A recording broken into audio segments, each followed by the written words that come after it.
Talistemli bir çocuk sahibi olmamak için evlenmeden önce mutlaka kan testi yaptıralım.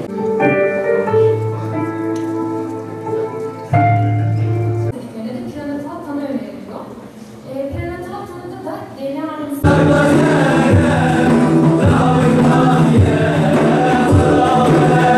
her yıl yüzlerce hastalıklı çocuk dünyaya gelmektedir. Talasemi, Türkiye'nin de içinde olduğu Akdeniz ülkelerinde daha sık görülmektedir. Ve talaseminin bir tipi olan beta tipine de Akdeniz anemisi olarak adlandırılmaktadır.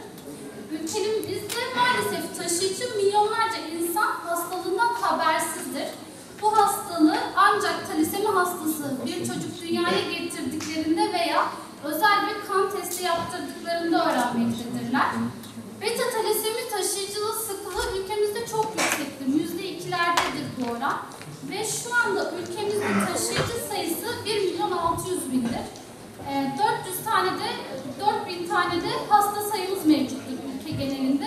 Şırnak ilinde de taşıyıcı artı hasta sayımız 2018 verilerine göre 8.750 civarındadır.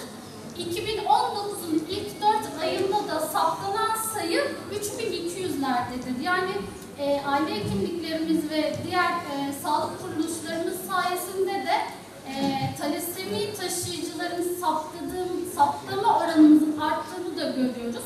Çünkü ilk 4 ayda 3.200 vaka bizim için iyi bir sayı.